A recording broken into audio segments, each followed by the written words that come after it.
आम का ससुराल।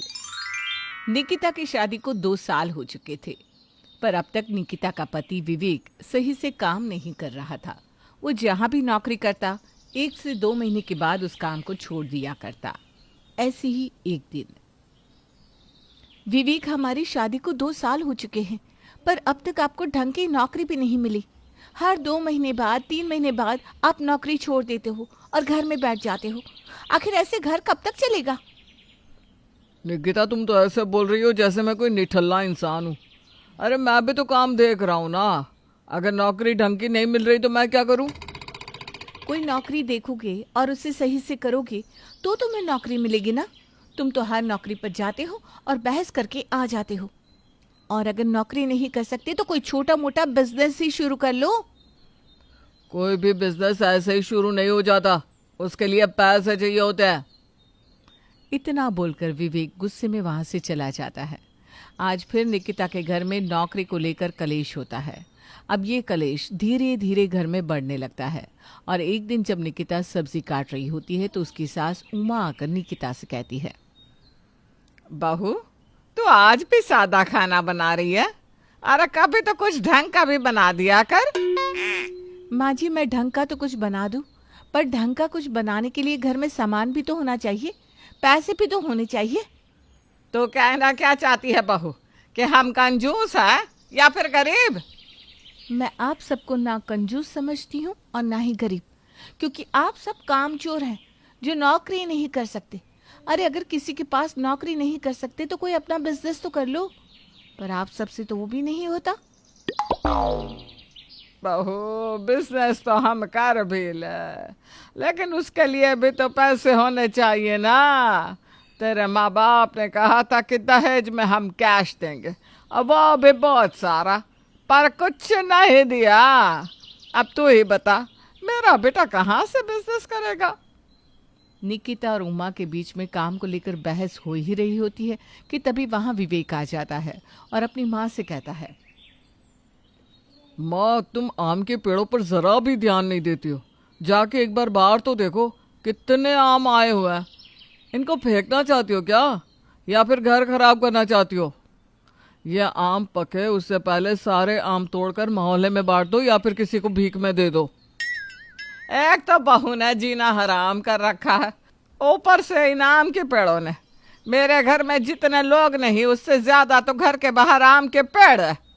सोच रही हूँ इन सब आम के पेड़ों को कटवाकर इनसे मुक्ति पालूं। इतना बोलकर उमा घर के बाहर जाती है और बगीचे से जमीन पर गिरे हुए आम उठाकर अंदर ले आती है और अपने पड़ोसियों को बुलाकर उन्हें मुफ्त में आम बांटने लगती है। अरे ले लो बहन, बहुत आम हुए हैं हमारे पेड़ में। अच्छा, अगर तुम किसी पेड़ की कटाई करने वाले को जानती हो ना तो मुझे बताना। क्यों माँ बहन, क्या तुम आम के पेड़ों की कटाई करना चाहती हो? हाँ बहन, दरअसल ना इन आम के पेड़ों से हमें बहुत परेशानी होती है। मेरा बेटा जब भी बाहर जाता है, नीचे गिरे आम देखकर घर में आकर मुझ पर भड़कने लगता है। अरे अब मैं बूढ़ी कब तक इन आम के पेड़ों की देखभाल करूंगी? अब मुझसे नहीं होता ये सब। इसीलिए सोच रही हूँ कि इन आम के पेड़ों को कटवा कर इनसे मुक्ति पालूं। बहन, अगर तुम आम के पेड़ काट दोगे तो हम किससे आम लेंगे? खैर, तुम्हारे पेड़ है, अब मैं क्या कह सकती हूँ। मैं पता करके तुम्हें बता दूंगी।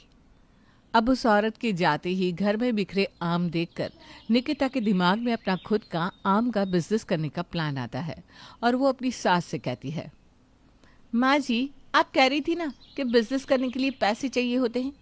मैं आपको एक बिजनेस बताऊंगी जिसमें आपको पैसे की ज़रूरत भी नहीं होगी और आपकी आमदनी भी भरपूर होगी।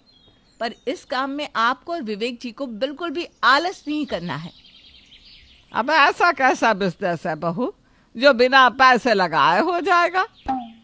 माँ जी, मेरा ससुराल आम के पेड़ों का है और लोग आम का अचार या आम का रस बेचने का बिजनेस करते हैं तो वो बाहर से आम खरीदते हैं। पर हमारे पास तो पहले से ही बहुत सारे आम हैं।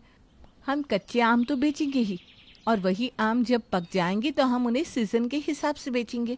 और जो आम अपने आप पककर टूट जाया करेगा, हम उनका जूस बनाकर बेचेंगे। क्या बहू, एक आम से 3 बिजनेस? मैंने तो ये कभी सोचा ही नहीं था। तूने विवेक से इस बारे में बात की क्या? अभी तक तो नहीं की, पर शाम को जैसे ही विवेक जी आएंगे मैं उनसे भी इस बारे में बात करूंगी, और अगर वो नहीं माने तो मैं खुद इस बिजनेस को करूंगी। पर अब हम अपना खुद का बिजनेस करके रहेंगे। मैं अब और नहीं देख सकती आप लोगों को काम चोरी करते हुए। तू ना कोई मौका नहीं छोड़ती मुझे और मेरे बेटे को ताने देने में। अब निकिता और उसकी सास घर के बाहर जाती हैं और गिरे हुए आमों को उठाकर घर में ले आती है। शाम को जब विवेक घर आता है तो घर में इतने सारे आम देखकर वो एक बार फिर अपनी माँ पर नाराज होने लगता है, जिसके बाद निकिता विवेक को अपना आइडिया बताती है और निकिता का ये प्लान सुनकर विवेक निकिता से कहता है, सच में निकिता, तुम तो बहुत होशियार हो, पर यह आइडिया कभी मेरे दिमाग में क्यों नहीं आया? क्योंकि आप काम करने से डरते हैं। अरे बस भी करो, अब मैं नहीं चाहती कि घर में फिर से कोई बहस हो।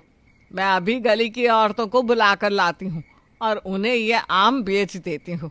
हर साल आ जाती है मुफ्त का अचार बनाने के लिए आम लेने। सोच रही हूँ इस बार कम दामों पर आम बेच दूंगी ताकि हमारी थोड़ी कमाई हो जाए, पर मोहल्ले की औरतों का मुंह ना बने। अब उमा और विवेक निकिता का साथ देते हैं और अपना खुद का आम का बिजनेस करते हैं, जिसमें सबसे पहले उमा अपने हाथों से आम का अचार बनाती है और विवेक उस अचार को मार्केट में ले जाकर बेच देता है। तो वहीं घर पर रहकर निकिता अपनी छोटी सी दुकान खोलती है और आम का जूस बेचने लगती है, और बचे हुए कच्चे आमों को उमा बाजार में बड़े ही कम दामों पर बेच देती है। अरे बहू, तेरा ये आइडिया तो बहुत अच्छा है। हमारा बिजनेस तो बहुत अच्छा चल पड़ा। माँ जी, हमारा बिजनेस अभी और अच्छा चलेगा, बस सभी को इसी तरह से मेहनत करनी है। फिक्र मत करो, मैं इतना भी बड़ा कामचोर नहीं हूँ जितना तुम सोचती हो। हाँ, वो बात अलग है कि मेरी किस्मत खराब है नौकरी के मामले में, पर अब मुझे बिजनेस करने का सही तरीका पता चल चुका है तुम्हारी बदौलत। तो अब मैं पीछे नहीं हटूंगा। अब क्या था, अब ना निकिता हार मानती है और ना ही उसके ससुराल वाले, और इसी तरह से वो सब मेहनत करते हैं और अपने आम के बिजनेस को आगे बढ़ाते हैं, और देखते ही देखते उनका अपना खुद का एक बड़ा सा बिजनेस बन जाता है, जिसके बाद फिर कभी विवेक को नौकरी की तलाश नहीं करनी पड़ती और ना ही उमा पैसों का रोना गाती है।